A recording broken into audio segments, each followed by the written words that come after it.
What's going on, Eagles fans, and welcome to the first episode of Eagles Latest. I'm your host, Cory Nidoh. Well, before we talk about that 16-9 victory on Sunday night for the Eagles, make sure you subscribe and smash that follow button to stay up to date with all things Philadelphia Eagles related here on the Fan Arch YouTube channel.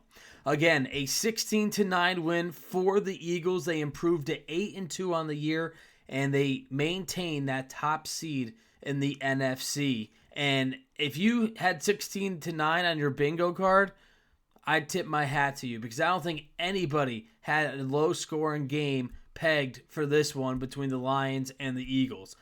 I said that Philadelphia was going to need at least 27 to 30 points to win this game, and the defense was going to have to ball out, and boy, did the defense ball out. They were so fun to watch tonight.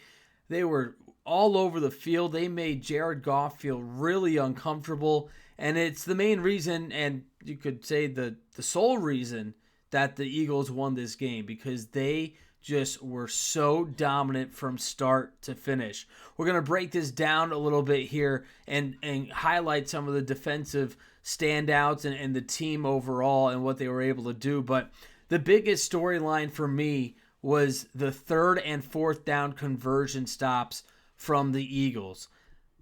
Detroit could not get anything going on those downs, and that was the biggest turning point in the game. They were essentially turnovers for the Eagles. The Eagles forced Detroit off the field on third down 10 out of 13 times tonight, and then on the fourth down plays, the Eagles stopped 5 of 5 fourth down attempts by the Lions. So they were phenomenal in that regard. We knew that this could be an aggressive coaching style game. Dan Campbell, Nick Sirianni, they love to go for it on fourth down, and Dan Campbell went for it 5 times, rolled the dice, and didn't hit once. So kudos to the Eagles defense. They were swarming. They made Jared Goff feel really uncomfortable. He finished with just 14 completions in the game on 37 attempts.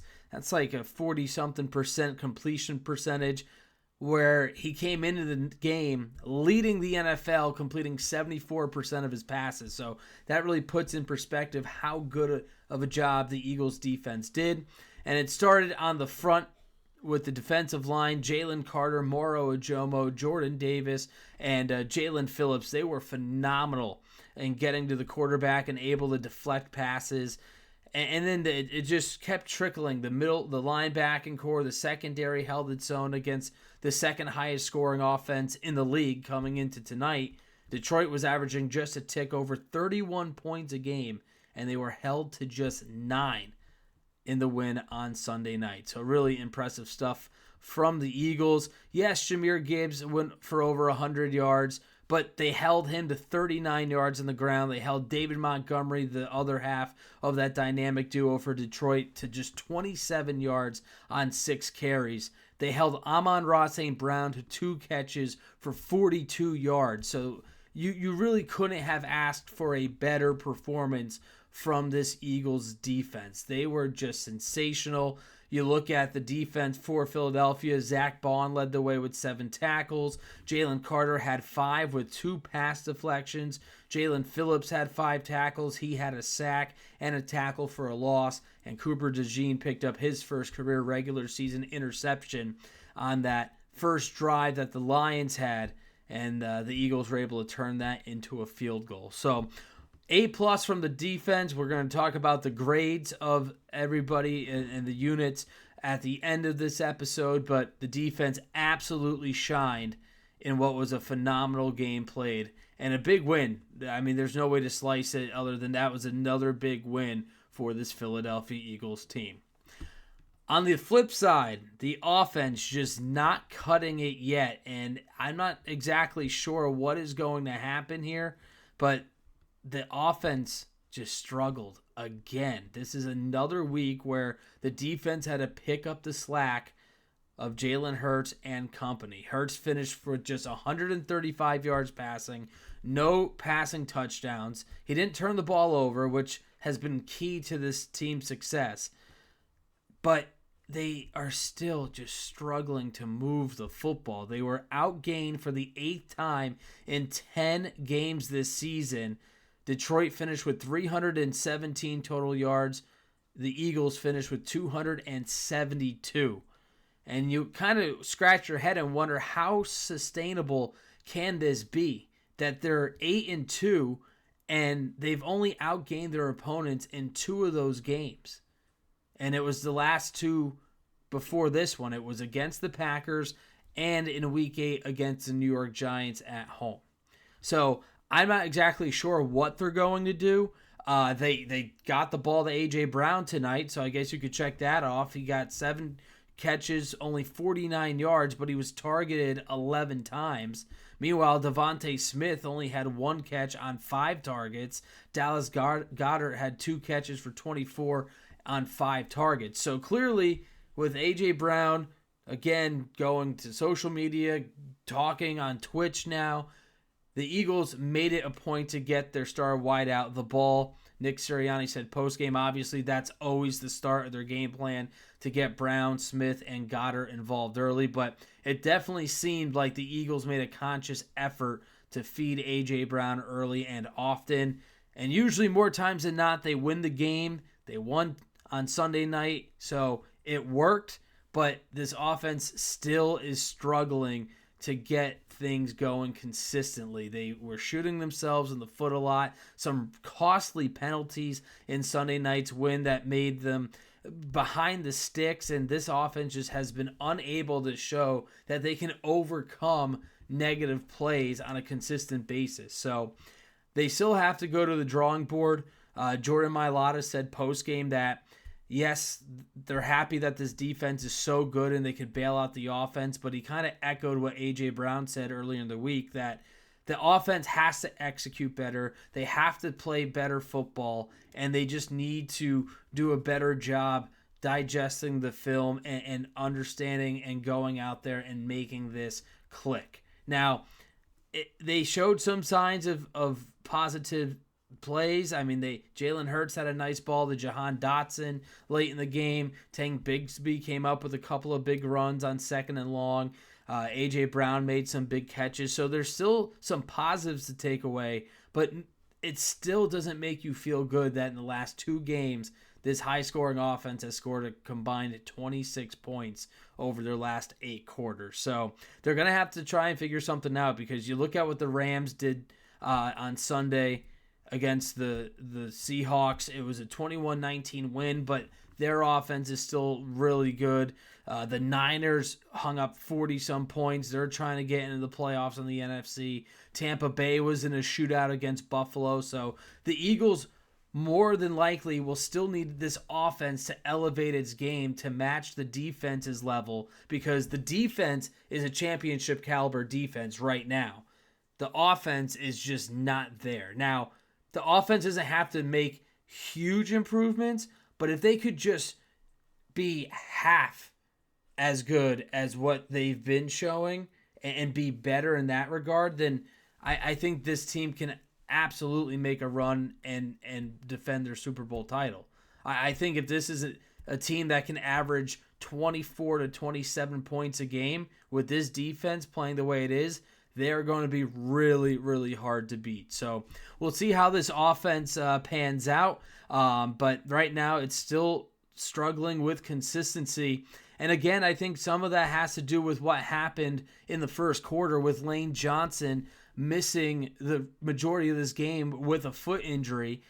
He left pretty early in the first quarter. He was questionable, and then he was ruled out with that injury, which knocked him out for the majority of that Packers game, again in the first quarter, and then he was able to come back late in the fourth to kind of gut it through. But this is yet another game where Lane Johnson missed time after the game started, and it's a big blow for this Eagles offensive line. There's no doubt about it.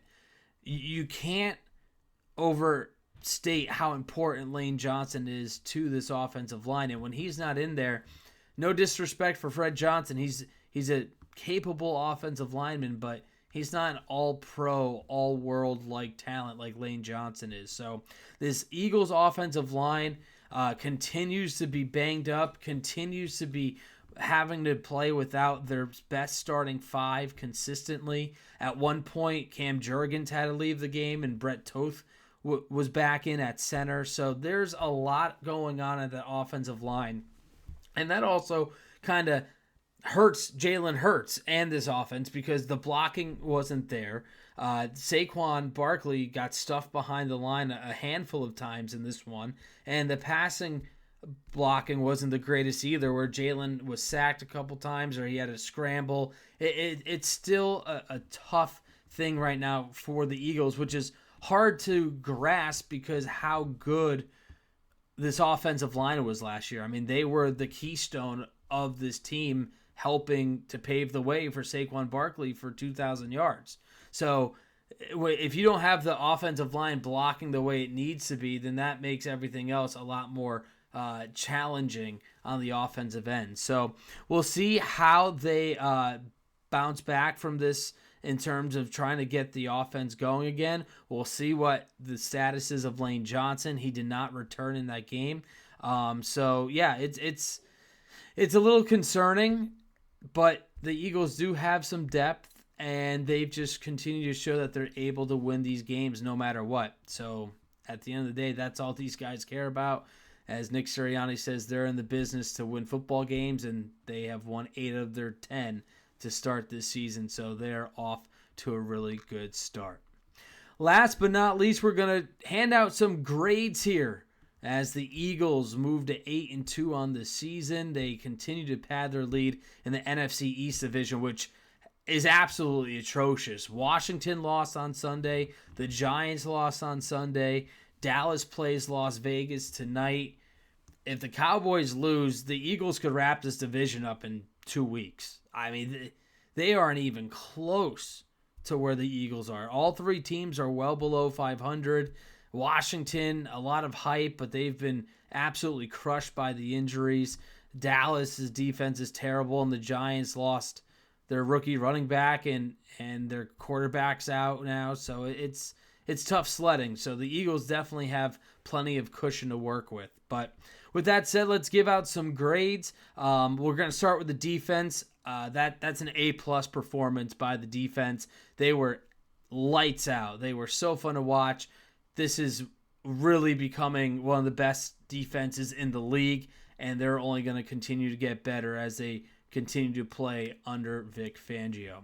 Offensively, I'm going to give it a D. I mean, I think they were that bad, and I just don't know why. I don't know why they just can't find a consistent rhythm. I know we mentioned the offensive line and the injury to Lane Johnson, but they're used to that now. Fred Johnson's playing a lot more. Brett Toth has been playing a lot more. So there should be more continuity on that offensive line. And as Mailata mentioned, they just need to do a better job of executing. But when are they going to get to that point? It's now moving on to week 12. So we're going to see what happens with that. But the offense gets a D for me on their performance tonight. Special teams, I'm going to give it a B+. Jake Elliott was really solid, making 3 field goals, including a 49-yarder, which was the longest of his night. And he was a main reason why they were able to get points on the board, and they were able to score because Jake Elliott has been much better this year than he was a season ago. So those are the grades for the offense, defense, and special teams, and that will just about do it for this episode of Eagles Latest. The Philadelphia Eagles win 16-9 over the Detroit Lions, and they continue to hold on to the number 1 seed in the NFC, and they will enjoy this one before they get ready for next week. We'll break down more of Sunday's win tomorrow, and we'll also start to look ahead for the Philadelphia Eagles. Once again, I'm Cory Nidoh saying thanks so much for tuning in to the Eagles Latest. Again, don't forget to subscribe and hit that like button, and we will see you tomorrow.